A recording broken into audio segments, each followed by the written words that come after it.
everyone, this is Mrs. Kirk. Thanks so much for tuning in again. This is my 15.4 lesson on just a review of limits. I'd like to challenge ourselves to do all of these algebraically today, so I'm not going to be using my graphing calculator for anything. So again, add this to your table of contents. We're at 15.4, limits review. And if you haven't been keeping up with your table of contents, now would be a great time, like on one of these review days or catch-up days, to just take some time and update that table of contents. It'll really be helpful for you when you take calculus next year to have a nice comprehensive notebook with all the topics listed. All right, here we go, everyone. Let's evaluate each algebraically. The first question is the limit as x approaches 2 of x squared plus x over x minus 1. And again, with any video, please feel free to pause the video to get yourselves caught up. So again, when you evaluate a limit, all you want to do is plug in the value.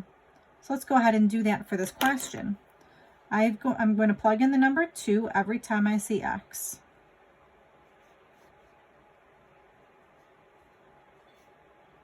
So this leaves me with 4 plus 2, which is 6. Over 2 minus 1, which is 1. 6 divided by 1 is 6. Okay, so far smooth sailing. The second question, I'm going to go ahead and plug in that number 1. Oh, wait a minute. Did you notice something? When I plug in the number 1, what happens? This is undefined. So what do we do again if the question is undefined? This is undefined.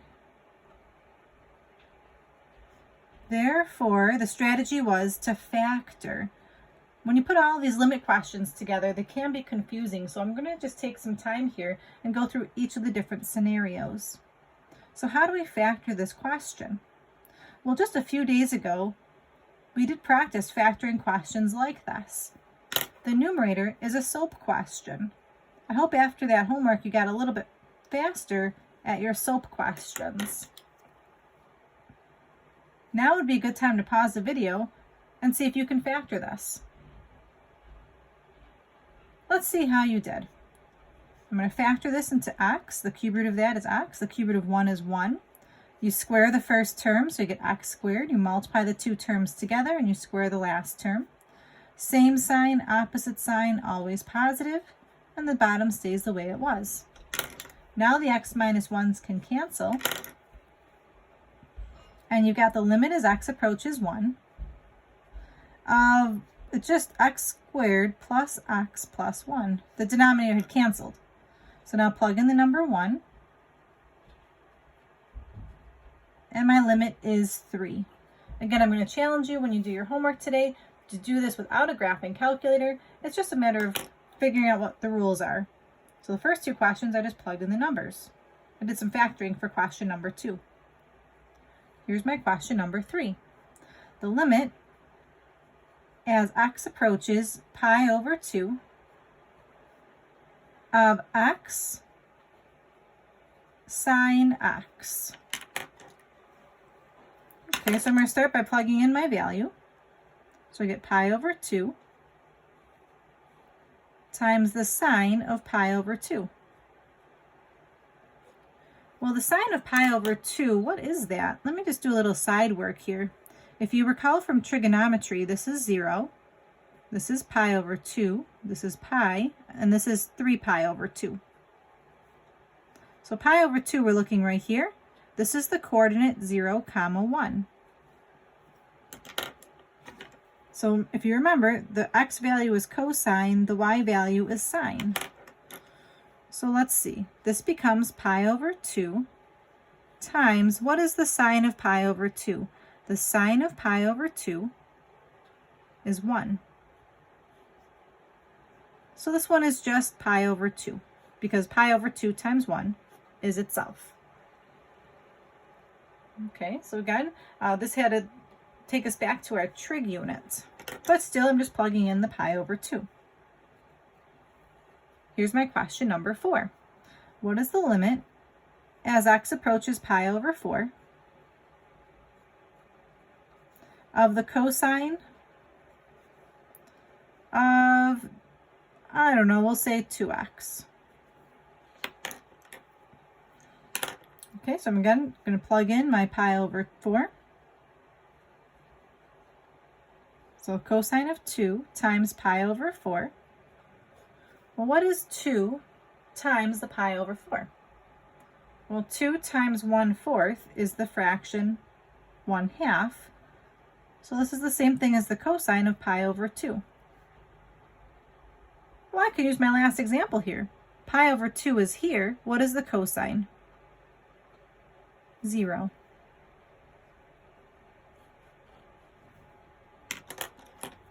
Okay, we're cruising. Here's my question number 5. What is the limit as x approaches 9 of 3 minus the square root of x over 9 minus x? Okay, I'm going to try plugging in my number. Oh, but I have that problem again. If I plug in the 9, this is undefined. So again, if you see that happening, if it's undefined, therefore, the strategy is to factor. Okay, so I need to factor this. This is one of those strange ones to factor. We're actually using the difference of two squares. A dots question. How do we factor that again? Well, the top is going to stay the way it is. And the bottom, you square root the 9. That's just 3. You square root the x. So I get plus radical x. And the other parentheses is 3 minus radical x. Do you remember that from just a couple of days ago? The 3 minus radical x's can cancel. And I'm left with 1 over 3 plus radical x. Oh, I forgot to write the limit as x approaches 9. So now I can plug in the number 9. And that leaves me with the fraction 1/6. So again, if you see something is undefined, you want to practice your factoring. Because I saw there was a square root in this question, I knew it was that dots factoring. So keep your eyes out for undefined things and factoring. You had a factor with a SOAP in question number 2 and a dots with question number 5. Okay, here's my next one. You guys are doing a great job. Here's my number 6. The limit as x approaches infinity of 3x plus 4 divided by 7 minus 2x. Okay, so now here's a question where I cannot plug in the infinity. So I have to go back to yesterday's lesson. It was one of those 3 criteria. This would be a good time to flip back to your notes from yesterday to see if you can figure this out. Go ahead and pause the video and see if you can get a good answer. I'm going to go ahead and say the degree on top is a 1, the degree on the bottom is a 1. Those degrees are the same. If the degrees are the same, I'll just write down as a note here, the numerator equals the denominator. Then the rule was to do the leading coefficient divided by the leading coefficient. So in this case, the leading coefficient is a 3, and the leading coefficient here is -2. So again, because I practiced that from yesterday, I did not need to graph anything on my calculator to answer that particular question. Here's my number 7. The limit as x approaches infinity of 1 over the square root of x squared plus 1. So again, I cannot plug in the infinity, so I have to go back to yesterday's notes. You have to compare the degree on top to the degree on the bottom. The degree on top is technically x to the 0, so the degree on top is a 0. The degree on the bottom, you have this squared under a square root. The degree would actually be 1 because the square root of x squared is just x. So what's the situation here? The degree of the numerator is less than the degree of the denominator. So look back at yesterday's notes. What was the rule if the numerator was smaller? The limit is just approaching 0. Here's my question number 8. You guys are doing a great job. I only have 2 more to go actually.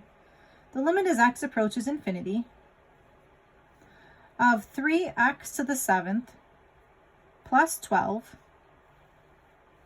divided by negative x to the 6th.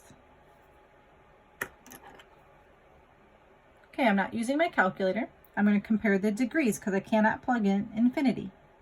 The degree on top is a 7. The degree on the bottom is a 6. So in this situation, the numerator is greater than the denominator. So if that was the case, the answer was going to be plus or minus infinity. How do I figure out which one it is? I look at the leading coefficient. The leading coefficient here is negative. The leading coefficient here is positive. It's approaching negative infinity. And again, I'm able to answer all of these because I memorized the rules from yesterday's notes. Here's my last question I want you to practice. This time I would like you to graph this.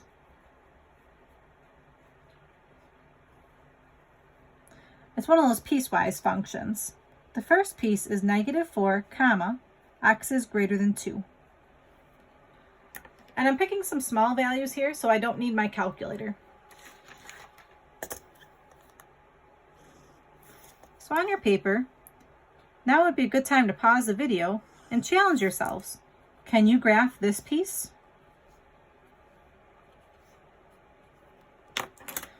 So y equals negative 4 is a horizontal line. But I'm only graphing the points where x is greater than 2. Here's x equals 2. So I'm going to start right here. And I'm plotting all the points greater than 2, so I'm plotting everything to the right. And you do want to make sure you've got an open circle here because there is no equal to bar. The next piece I'll do in green is 2, comma, x equals 2. So at x equals 2, there's a y value of 2. That's going to be just a single point. Because it says x equals 2, you don't go left or right, it's just at that single spot. The last piece here, I'm going to go ahead and do this in pencil, is 5, comma, x is less than 2. So for y equals 5, that's a horizontal line again. So 1, 2, 3, 4, 5. And I'm going everything to the left of 2 this time. And again, there's an open circle here. So those are my 3 pieces to my piecewise graph. Now I want to use this graph to answer my questions. So here's my part A. What is the limit as x approaches negative infinity of f of x? Okay, so we have to understand how to read this graph. As x approaches negative infinity, that means going to the left. So here's my graph going to the left. What y value does this graph get closer and closer to? Well, I'm looking at this top piece here. If I go to the left, what y value does this graph get closer to? Well, it's just a horizontal line.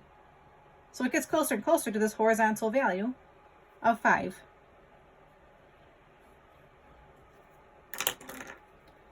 Part B.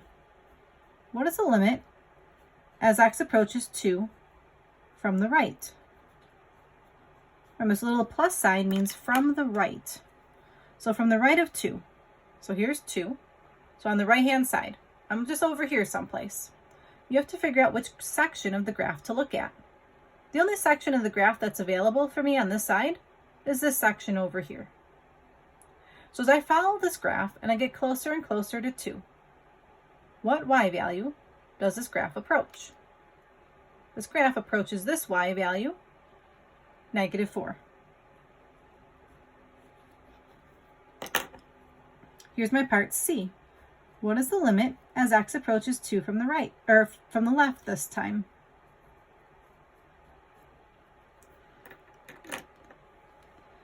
So for each of these examples, you're welcome to pause the video and see if you can figure this out. So from the left of 2, here's 2. Here's the left of 2. Which graph should I be focusing on? I should be focusing on this graph right here. This is on the left-hand side of 2. Now as I go towards 2, what y value does this graph approach? Again, this graph is approaching this open circle. It's approaching this horizontal line at just 5.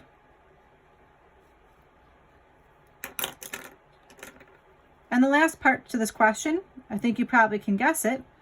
What is the limit as x approaches 2? Pause the video and see if you can write an answer, and we'll see if we match. I hope you wrote this. DNE, what does that mean? Does not exist. But why? Well, as x approaches 2 from the left, and as x approaches 2 from the right, they're approaching 2 different y values. Remember, a limit is the y value the graph is approaching.